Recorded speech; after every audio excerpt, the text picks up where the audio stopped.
क्योंकि आज लोकसभा की अगर बात करें तो वक्फ संशोधन बिल आज पेश करेगी मोदी सरकार, जिसको लेकर लगातार हम देख रहे हैं कि विरोध भी विपक्ष की तरफ से किया जा रहा है। बिल्कुल, और बताया जा रहा है कि जो नए संशोधन की बात हो रही है उसमें वक्फ बोर्ड की धारा 14 और 9 में भी बदलाव किया जाएगा। क्या कुछ पूरा मामला है, रिपोर्ट के जरिए आपको समझाते हैं।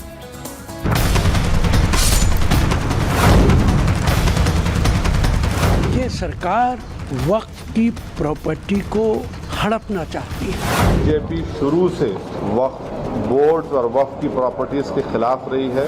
मुसलमान भाइयों को कैसे उनके अधिकारों को छीना जाए। भारतीय जनता पार्टी जो जनता के हित में जो निर्णय करती है उसको लागू करती है।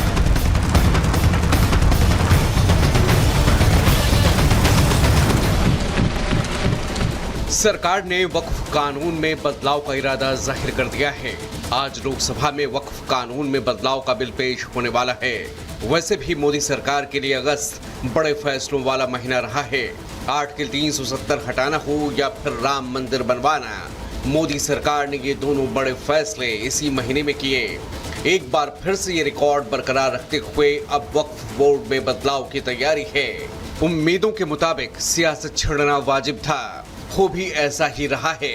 मुस्लिम वोट बैंक के लिए मोदी विरोधी खड़े हो गए हैं। ये सरकार वक्फ की प्रॉपर्टी को हड़पना चाहती है। 8 लाख से ज़्यादा प्रॉपर्टी है देश के अंदर। बहुत सारी प्रॉपर्टी आर्मी ने हड़प कर रखी है, जिसे सरकार देने को तैयार नहीं है। बीजेपी शुरू से वक्फ बोर्ड और वक्फ की प्रॉपर्टीज के खिलाफ रही है और इनका एक हिंदुत्व का एजेंडा है, आरएसएस का एजेंडा है कि वो शुरू से वक्फ प्रॉपर्टीज को और वक्फ बोर्ड को खत्म करने की कोशिशें करती रही। सरकार को भी पहले से ही सियासी संग्राम का एहसास था, इसलिए सरकार ने इस पर पूरा होमवर्क किया। सरकार ने पिछले 2 महीने में करीब 70 बैठकें की। बैठकों में वक्फ बोर्ड के नुमाइंदों से बात की गई, मुस्लिम जमात के बुद्धिजीवियों से भी राय मशवरा किया गया। संकेत ये है कि सरकार ने अपने सहयोगियों को भी साथ लिया है। बावजूद इसके संसद में सहमति नहीं बनी तो बिल संयुक्त समिति में भेजा जा सकता है, लेकिन अब सरकार पीछे हटने वाली नहीं, बड़े और कड़े फैसले पर अमल करने वाली है। वो केवल ध्रुवीकरण करके हिंदू मुसलमान करके अपनी राजनीति सेकना चाहती है। मुसलमान भाइयों को कैसे उनके अधिकारों को छीना जाए, उनकी अधिकार जो मिले हैं, जिन्हें आज़ादी के अधिकार हैं या उनके स्वतंत्र जो अधिकार हैं, उनके अपने धर्म को लेकर के अपनी कामकाज की व्यवस्था को बनाए रखने के लिए। वक्फ क्यों है? वक्फ इसलिए है कि दबे कुचले पिछड़े मुसलमानों के उत्थान के लिए बनाया गया वक्फ था और उसका कोई सदुपयोग नहीं हुआ है, दुरुपयोग ही हुआ है सन 47 से आज तक।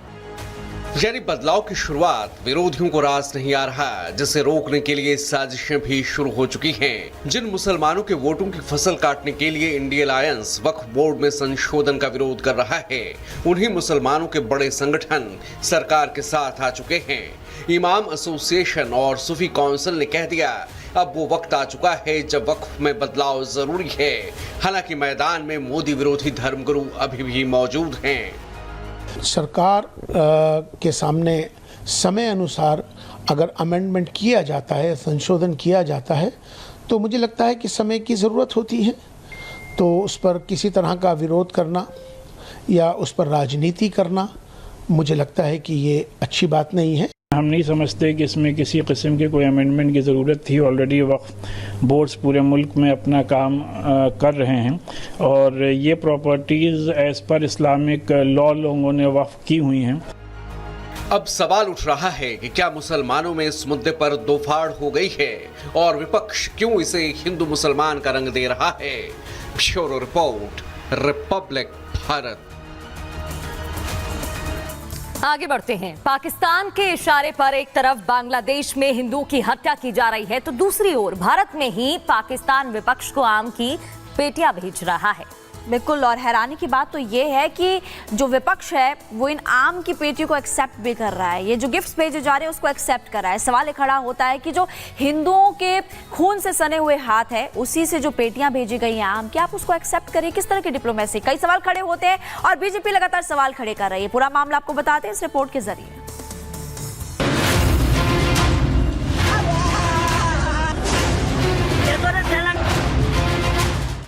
बांग्लादेश में जो रक्तपात हो रहा है इसके पीछे पाकिस्तान का हाथ है, ये बात किसी से छिपी नहीं है।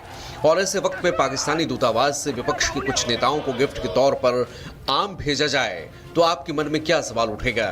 यही ना कि दाल में कुछ न कुछ काला है।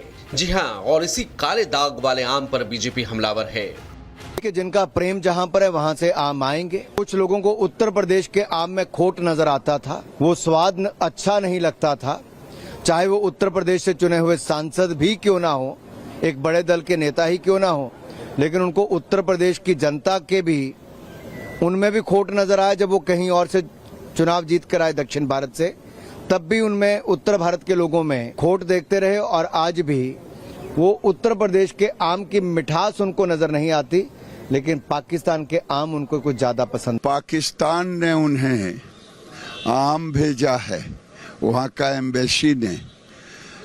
पाकिस्तान के आम के साथ साथ और क्या क्या चीज अच्छे लगते हैं, राहुल गांधी बताएं। क्या मोदी को हटाने का फिर कोई नया मांगने गए हैं क्या पाकिस्तान से? पाकिस्तान से इनके नापाक रिश्ते हैं। वैसे आम पाने वालों की लिस्ट में कांग्रेस के सलमान खुर्शीद नहीं हैं, सज्जन वर्मा नहीं हैं, महबूबा मुफ्ती नहीं हैं, लेकिन इनके मन की बात जो जुबां पर आ गई है उससे कांग्रेस समेत तमाम इंडी गठबंधन की किरकिरी पहले ही हो चुकी है। अब पाकिस्तानी दूतावास से आम की टोकरी विपक्ष के हाथों में पहुंचने पर सवाल उठ रहे हैं।